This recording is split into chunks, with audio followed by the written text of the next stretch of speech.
الرحمن علم القرآن. السلام علیکم ورحمۃ اللہ تعالی وبرکاتہ. اعوذ باللہ من الشیطان الرجیم.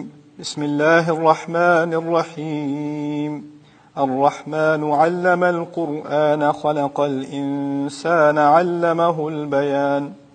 الشمس والقمر بحسبان والنجم والشجر يسجدان والسماء رفعها ووضع الميزان ألا تطغوا في الميزان وأقيموا الوزن بالقسط ولا تخسروا الميزان والأرض وضعها للأنام فيها فاكهة والنخل ذات الأكمام والحب ذو العصف والريحان فبأي آلاء ربكما تكذبان.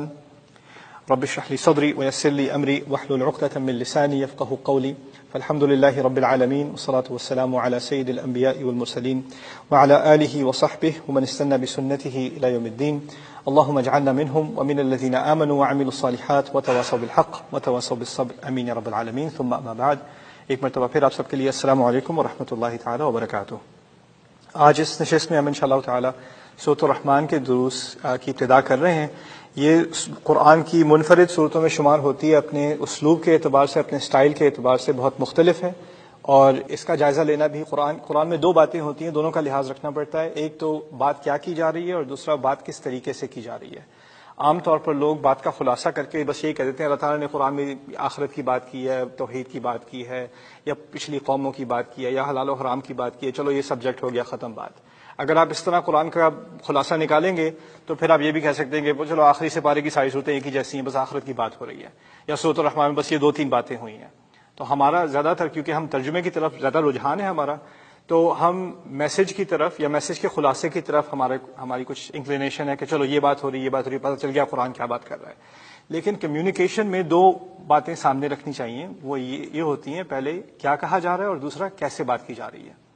اور یہ زندگی کا یعنی ہماری آپس میں انٹریکشنز کا بہت بڑا حصہ ہے. ہم صرف کمیونیکیٹ نہیں کرتے، بات نہیں کرتے، بات کرنے کا طریقہ بھی ہوتا ہے.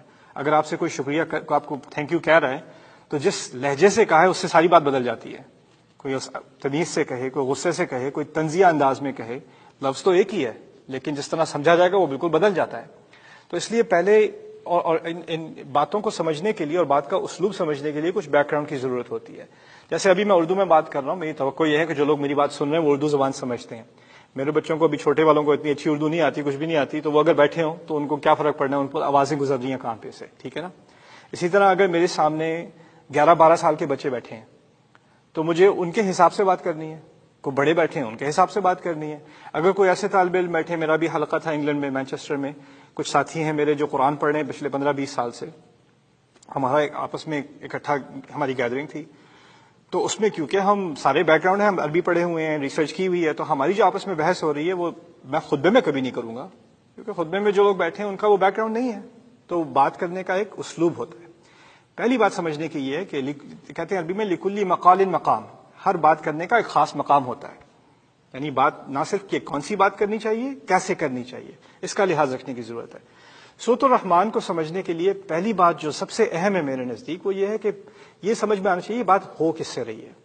ذرا گہرائی میں اتر کر دیکھا جائے تو قرآن نے کئی مختلف قسم کے لوگوں سے مختلف مقامات پر مختلف اسلوب میں بات کی ہے. اور یہ کمیونیکیشن کی ایک بہت بڑی ریکوائرمنٹ ہے کہ آپ ہر موقع محل کو دیکھ کر بات کی جائے. اسی لیے قرآن کہتا ہے وَقُرْآنًا فَرَقْنَاهُ لِتَقْرَأَهُ عَلَى النَّاسِ عَلَى مُكْثٍ وَنَزَّلْنَاهُ تَنزِيلًا.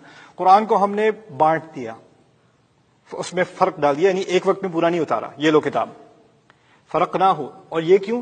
لِتَقْرَأَهُ عَلَى النَّاسِ، تاکہ آپ قرآن لوگوں پر پڑھیں. رسول کو کہا ہے عَلَى مُكْثٍ، ایسے موقع پر جو بالکل صحیح موقع تھا، اس کا انتظار تھا کہ یہ بات اب ہونی چاہیے.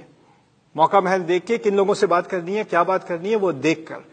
تو اس لیے کچھ اندازہ کر لینا کہ اس کا بیک گراؤنڈ کیا ہے، کن لوگوں سے بات ہو رہی تھی، اس سے پھر سمجھ میں آتی ہے کہ یہ بات مجھ پر کیسے اپلائی ہوتی ہے. کبھی کبھار فرض کریں، میں ایکسٹریم مثال دے دیتا ہوں تاکہ اس بات کی اہمیت آپ کو سمجھ میں آ جائے. یہ کچھ بنیادی باتیں ہیں سورت میں داخل ہونے سے پہلے. فرض کریں قرآن میں کہیں اللہ تعالیٰ کو بہت غصہ ہے، جہنم کی بات کر رہے ہیں، کافروں پر غصے کی بات کر رہے ہیں، اور جس طرح سے ان کو گھسیٹا جائے گا، وہ آیات بھی آ رہی ہیں آگے، گھسیٹا جائے گا اور پھینکا جائے گا جہنم میں، اس قسم کی بات ہو رہی ہے۔ ابھی کوئی گھر میں بیٹھا ہے اور اس کے گھر میں اونچی آواز میں کوئی جھگڑا چل رہا ہے اور کسی ماں نے کہہ دیا بچے سے تم جہنم میں جلو گے، اس طرح ماں سے ایسے بات کرتے، تمہیں شرم نہیں آتی، تم یہ ہوتا ہے، تم وہ ہوتا ہے، سنا دی اس کو۔ یا کسی ساس نے بہو کو سنا دیا، بہو نے ساس کو سنا دیا، کسی نے سنا دیا، وہ بیٹھے قرآن پڑھ رہے ہیں بعد میں، اب وہ جہنم کی آیات آ گئی، اوہو یہ تو میرے بارے میں بات ہو رہی ہے یا یہ ان کے بارے میں بات ہو رہی ہے۔ ہم ایک دم سے جنرلائز کر دیتے ہیں کہ یہ جو بات ہو رہی ہے یہ کس کے بارے میں ہو رہی ہے، یا آپ کسی کے نزدیک آپ کے ذہن میں کوئی منافق ہے، کوئی اچھا انسان نہیں ہے، باہر کچھ اندر کچھ، اب آپ آیات پڑھ رہے ہیں منافقین کے بارے میں، ان المنافقین فی الدرک الاسفل من النار، منافقین تو جہنم کے سب سے نچلے درجے میں پھنسے ہوں گے، سب سے نچلے درجے میں۔ وہ ان تستغفر لهم 70 مرة لن يغفر الله لهم، اللہ تعالیٰ کہتے ہیں، رسول سے کہتے ہیں علیہ الصلوۃ والسلام، آپ ان کے لیے 70 دفعہ استغفار کر لیں، اللہ انہیں معاف نہیں کرنا۔ منافقوں کے بارے میں کہا ہے۔ اب آپ کے ذہن میں کوئی منافق ہے یا آپ کو کسی نے منافق کہہ دیا، اب آپ سمجھنے لگیں کہ تو میرے بارے میں بات ہو رہی ہے۔ ذرا پیچھے ہٹ کر ایک بات سمجھنے کی ضرورت ہے، جو ہمارے نبی کے ٹائم پر جن لوگوں نے ہمارے نبی کی مخالفت کی ہے نا، ان کو دیکھنے کے بعد، ان کے سامنے بیٹھنے کے بعد، ان کے ساتھ زندگی گزارنے کے بعد، ان کے ساتھ پوری لائف گزارنے کے بعد، 40 سال گزارنے کے بعد ان کو پاگل کہا، جھوٹا کہا، جادوگر کہا، کیسے کیسے نام الزامات لگائے، وہ سب جاننے کے بعد ان لوگوں نے جو جرم کیا ہے نا، اس درجے کا جرم اس کے بعد ہونا ہی نہیں ہے۔ کوئی بھی جتنا بھی کافر ہو جائے، جتنا بھی انکار کر لے، قرآن کا انکار کر لے، دین کا انکار کر لے، خدا کی وجود کا انکار کر لے، جو بھی کر لے، جو جرم اس زمانے میں نبی کے سامنے ہوا ہے اس کا کوئی مقابلہ نہیں ہے۔ کبھی کبھار بات ایسے مجرموں سے ہو رہی ہوتی ہے اور وہ ایسے عذاب کے مستحق ہوتے ہیں کہ ان کا جرم اتنا اونچا ہوتا ہے، اب آپ ان لوگوں کے لیے کافر کا لفظ استعمال کرتے ہیں، اور اب کسی بھی غیر مسلم کے لیے کون سا لفظ استعمال کرتے ہیں؟ کافر۔ ایک ہی بات ہوئی نا، ہمارے دماغ میں تو ایک ہی بات ہوئی۔ تو اب جو غصہ اللہ کو ان لوگوں پر ہے، ہم کیا کرتے ہیں؟ دیکھو اللہ تعالیٰ نے کافروں کے بارے میں کیا کہا ہے۔ پھر اس کی دوسری طرف ایک جواب آتا ہے کہ نہیں آپ کیا کہنا چاہ رہے ہیں کہ قرآن ہر ایک پر اپلائی نہیں ہوتا؟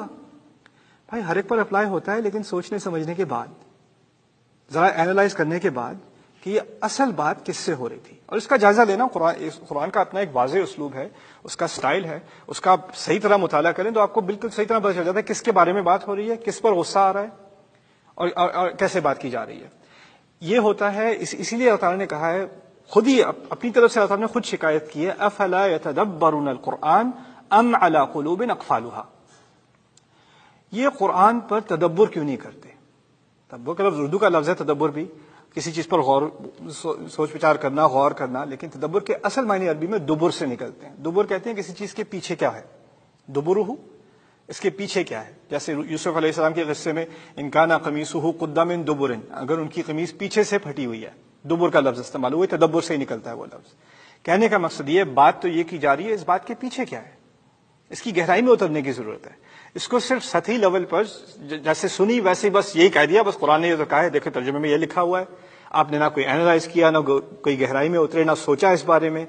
اس طرح کرنے سے یہ جو طریقہ ہے نا، سوچے بغیر بات کرنا قرآن کے بارے میں، اس کے بارے میں اللہ تعالیٰ نے کہا ہے ام علی قلوب اقفالها، یہ غور کیوں نہیں کرتے، گہرائی میں کیوں نہیں اترتے، ان کو یہ ضرورت محسوس کیوں نہیں ہوتی کہ قرآن کو اس نظر سے دیکھا جائے؟ وہ اس لیے کہ ان کے دلوں پر ان کے اپنے تالے پڑے ہوئے ہیں۔ اللہ تعالیٰ کہتے ہیں کیا یہ بات ہے کہ یہ غور نہیں کرتے، یا کیا اصل حقیقت کیا ہے کہ ان کے دلوں پر ان کے اپنے تالے پڑے ہوئے ہیں؟ تو ان تالوں کے بارے میں اس پہلی نشست میں میں بس ایک چھوٹی سی بات کر دوں، پھر سورت کی انٹروڈکشن میں کچھ اہم باتیں کرنی ہیں آپ کے سامنے انشاءاللہ اگلی نشست میں۔ تالے سے مراد کیا ہے؟ دیکھیے، اگر آپ کے دل میں غصہ ہے، اب آپ کے دل پہ غصے کا تالا پڑا ہوا ہے، اب آپ نے جو قرآن پڑھنا ہے وہ اپنے غصے سے پڑھنا ہے، اور اس میں جن آیات سے آپ کا غصہ اترتا ہے کسی پہ، وہ آیات آپ نے سمجھ کے آپ کے دماغ میں کسی کی تصویر ہے، یہ کس پہ میں غصہ اتاروں؟ کسی کے دل میں خوف ہے، کسی کے دل میں جیلسی ہے، کسی کے دل میں کسی کے خلاف کوئی ججمنٹ ہے۔ ہر ایک انسان کا ایک اپنا بایس ہوتا ہے، وہ بایس لے کے جب قرآن کو پڑھے گا تو وہ قرآن میں وہ چیزیں، وہ معنی گھسا دے گا، وہ انٹرپریٹیشن گھسا دے گا جو اس کے دل کے تالے کی وجہ سے ہے، اور اس کو کچھ اور سننے کی اب ضرورت نہیں ہے۔